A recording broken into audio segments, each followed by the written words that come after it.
A gente escolheu alguns tópicos, alguns assuntos que foram muito comentados ao longo de 2024 e também nós selecionamos alguns assuntos com base nas sugestões de vocês que vocês responderam para a gente lá numa caixinha do Instagram alguns dias atrás.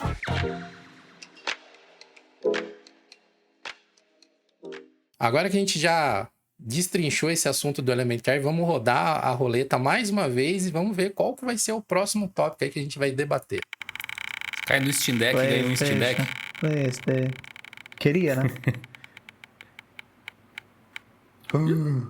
Jogo da vida. Pois é, meus amigos, saiu Kernel Linux. Cara, 2024 foi um ano movimentado de diversas formas para o Kernel Linux. Focando nessa parte mais técnica, eu acho que a gente pode falar do amplo suporte, ou melhor, do suporte melhorado aí ao Apple Silicon. E como a gente pode falar também de algumas mudanças, como os novos hardwares para consoles móveis que acabaram também ganhando melhor suporte dentro do kernel, né? É bastante importante para essa área de jogos aí, ROG Ally e outros concorrentes do Steam Deck ganharam melhor suporte no kernel.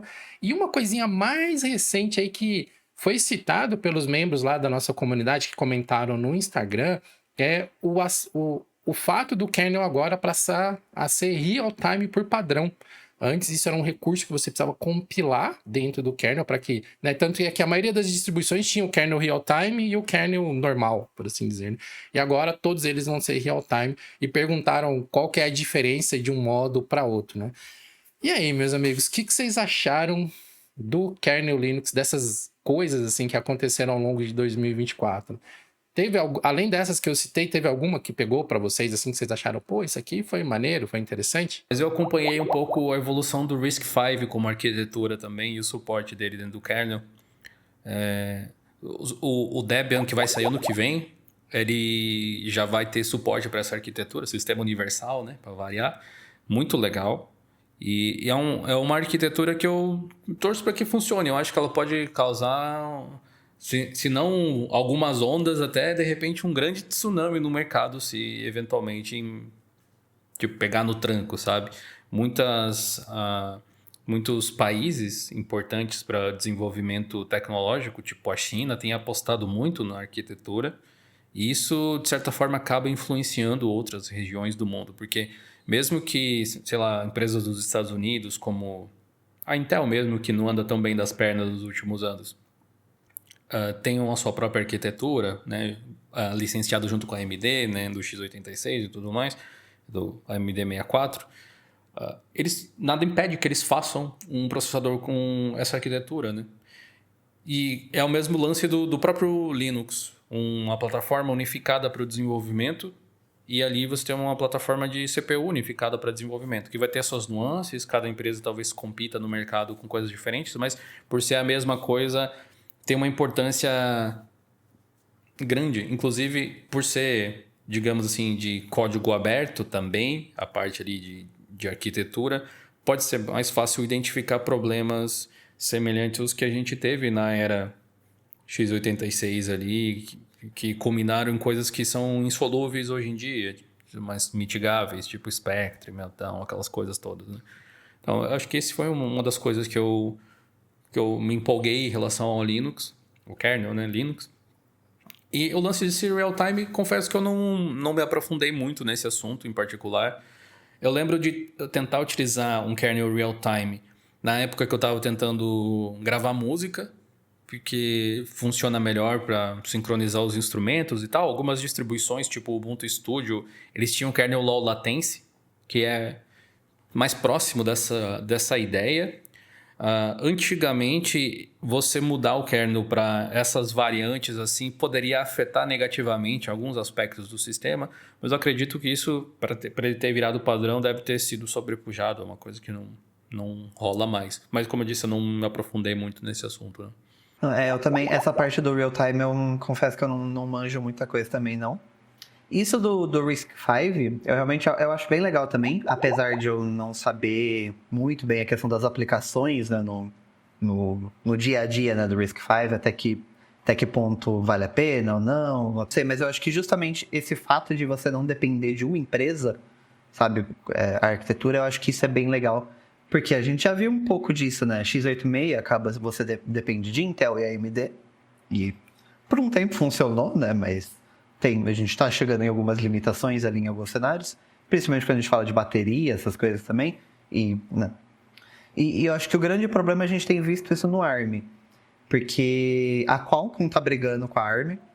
Né, teve toda uma... Eu não lembro exatamente os detalhes, mas teve aquele negócio que a Qualcomm comprou uma outra empresa e estava usando a licença dessa outra empresa para lançar um produto, a ARM não gostou, que tinha que negociar uma outra licença, e existe um risco deles terem que parar de vender os produtos por causa da licença. E, tipo, é sempre uma briga muito besta, por um negócio muito besta, e acaba tipo, prejudicando uma grande quantidade de consumidores por causa de uma briga por causa de licença, sabe? Enquanto se você tiver uma arquitetura RISC-V que é liberada para todo mundo, por design não existe essa possibilidade. Então, acaba, tipo, resolvendo alguns dos problemas. Aí, na questão técnica, realmente não sei né, o que seria melhor, o que seria pior. Acho que depende muito do cenário também. Mas eu acho que, realmente, esse é um caminho que a indústria deveria estar seguindo, estar abraçando, e não, tipo, sair de uma arquitetura que é controlada por duas empresas e cair em outra arquitetura que é controlada por uma. Quanto a essa questão também do suporte para Apple Silicon, né? Eu acho realmente muito legal isso está acontecendo, mas eu acho que isso vai ser para sempre meio que uma briga de gato e rato. Não é briga porque a Apple também não está brigando com ninguém, mas é que a questão é que sempre a Apple está lançando vários chips e tem um grupo ali pequeno fazendo engenharia reversa para conseguir liberar isso. Porque a Apple não tá nem aí em compatibilizar o Linux no Apple Silicon, porque ela não quer no computador dela um acesso a um outro sistema. Então, mas ela também não tá impedindo ninguém de fazer o que eles estão fazendo. Menos Por mal. enquanto, né? Só que eu acho que o suporte do Asahi Linux, por exemplo, que é um dos projetos que vem encabeçando essa engenharia reversa, pro M4 deve demorar muito tempo ainda, sabe? É legal que tenha esse tipo de coisa, eu encaro pelo menos, incentivo, acho super legal, mas eu encaro como uma forma de você evitar lixo eletrônico futuramente, talvez. Porque eu tenho um Mac M1, um MacBook Air em específico, que é muito bom. Eu uso quase sempre... Eu tenho Dual Boot com Linux nele, mas eu uso quase sempre o macOS. Eu acho o macOS melhor em geral ali. Mas em algum momento a Apple vai dizer não tem mais atualização oficial. Aí você tem tipo umas gambiarras para você fazer updates assim de macOS de versão, mas você já sabe, não é suportado e nessa circunstância em algum momento vai deixar de funcionar também. E aí, se não tem um projeto como esse, simplesmente não tem como instalar outro sistema operacional no computador e você vai ficar ou com ele desatualizado ou vai ter que jogar fora e comprar um novo, se você fosse querer continuar utilizando um MacBook, vamos supor. Então, tem esse fator de longevidade, eu acho super legal. Meus amigos, eu não voto com a banca nisso aí, não. Falando especificamente do kernel Linux, assim, tipo, eu entendo e acho que faz sentido os pontos que vocês levantaram, mas eu acho um desperdício de tempo, sinceramente, assim. Ficar correndo atrás de uma empresa que não tá querendo oferecer um bom suporte para esse público. Aliás, não está nem querendo oferecer um bom suporte para esse público. Eu vou até me retratar disso. Uma empresa que não está nem aí para esse público, na verdade. Então, tipo, sabe, é a mesma coisa que você tentar adaptar um motor elétrico da Tesla, sei lá, um Tesla X, num trator. Não foi feito para ser usado desse jeito. Eu acho que tá dentro da liberdade dos desenvolvedores fazer o que eles quiserem, né? Sei lá, enfim, se quiser adaptar um motor de um Tesla num trator, se você tem os dois e você tem tempo e tem interesse, é o seu tempo. Mas quando a gente fala de tecnologias relacionadas com Linux, tem tantas coisas acontecendo ao mesmo tempo e tantos pontos possíveis de melhoria ainda dentro do hardware que já é mais ou menos suportado, que, não sei, como eu disse, as pessoas são livres para fazer o que elas quiserem, mas eu acho um desperdício correr atrás da Apple. Vai Então, ser tipo, o projeto do kernel ele não corre atrás da Apple, né? Ah, não.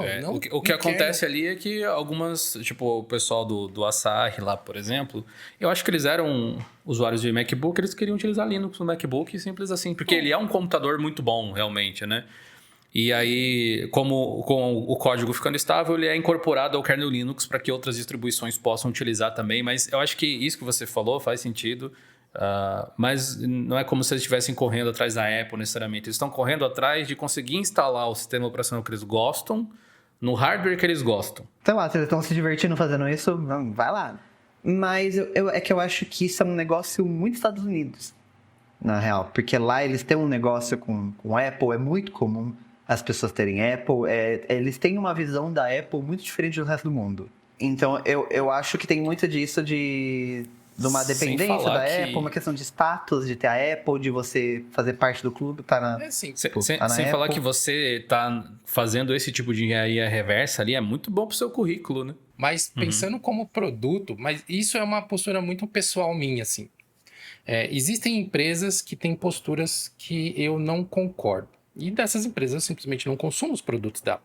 Por exemplo, tocar nos vesperos aqui, Nintendo. A Nintendo tem uma postura tóxica sobre muitas coisas, sobre tradução, por exemplo. Cara, eu nunca vou comprar um jogo da Nintendo. Um console da Nintendo. Ah, mas o jogo não sei, é muito bom. Tá, é bom, mas quando você olha no contexto geral, aquele negocinho que é bom, talvez, pra mim, na forma como eu avalio as coisas, não justifica você validar o todo. Então, eu não participo disso. E isso vale para várias outras coisas. Mas é chatice minha, eu sou velho, entendeu? Então, eu tenho umas posturas mais pragmáticas, talvez, mais estoicas em relação a algumas coisas, assim, tipo, EA, não sei o que. Cara, eu nunca vou comprar um jogo da EA. EA, não sei o que, bloqueia no Linux. Tipo, o Apex Legends, que eu gostava de jogar, agora foi banido lá, né? Não pode mais ser jogado no Linux. Tá bom, nunca mais nem vou olhar pra cara do Apex Legends. Tirei das minhas máquinas, não tem aqui, e parei de seguir os canais de notícia que eu seguia, que falavam de Apex Legends. Pra mim, o jogo morreu, porque a produtora, Sim. desenvolvedora falou, você não é um público que me interessa, então por que eu vou correr atrás dela? Mas é uma postura minha. As outras pessoas podem ter as posturas que quiserem, que Sim. julgarem mais adequadas. Mas também tem uma forma diferente de pensar em relação a isso, eu acho. Que é assim, não é como se ela tivesse dito que... Ou, por exemplo, a Apple tivesse dito, de fato, que esse público não me interessa. Elas disseram, esse outro público me interessa. E aí a gente também fez uma escolha de não fazer parte desse público. Quando você optou por utilizar Linux, por exemplo, né? Nesse caso. Exato. Mas você não está preso e restrito ali, né? No caso de jogos, em especial, eu acho até que é um pouco mais complexo, porque realmente você tem muitos computadores no mercado e você pode escolher algum outro que vai permitir que você faça a mesma coisa que você faria no MacBook ou alguma coisa assim, né? Mas no caso de games, existe uma certa... É tipo assim, eu não quero jogar aquele jogo parecido com o Apex. Eu quero jogar o Apex. Mais do que isso, o Apex é o meu jogo social, é onde eu encontro os meus amigos para jogar junto. Então eu vou ficar dizendo assim, então galera, eu não vou interagir com vocês porque eu uso Linux, sabe? Todo mundo tá ali. Existe uma certa... Se você não tem esse hábito, se o jogo é simplesmente uma forma de você passar o tempo, aí sim, tipo, tem... Literalmente hoje tem mais de 17 mil jogos para você jogar no Linux, né? Pelo reporte recente do Proton lá. Mas, tipo, existe essas nuances, assim. Assim como é o caso da Nintendo. Você gosta muito da obra artística do Super Mario, por exemplo, e você quer jogar o novo jogo porque ele parece muito legal. Aí não tem a legenda, não tem a regionalização com dublagem ou alguma coisa assim. Então, você quer que algo que você gosta muito seja ainda melhor para o seu público? Ou para onde você tá, para que outras pessoas que você gosta possam aproveitar melhor ele também. E é nessas que as pessoas compram esse tipo de briga. Eu entendo quem escolhe se afastar, porque eu escolho me afastar em diversos outros cenários também, sabe? Inclusive em jogos, em vários também. Mas você pode ou aceitar as coisas como elas são, ou tentar agir de alguma forma para mudar elas, nem que seja reclamando um pouco para ver se prestam atenção e alguma coisa muda. Esse conteúdo que você acabou de assistir é um corte e ele faz parte de um episódio do Geocast, que você pode assistir na íntegra clicando nesse card que vai aparecer aqui ao lado.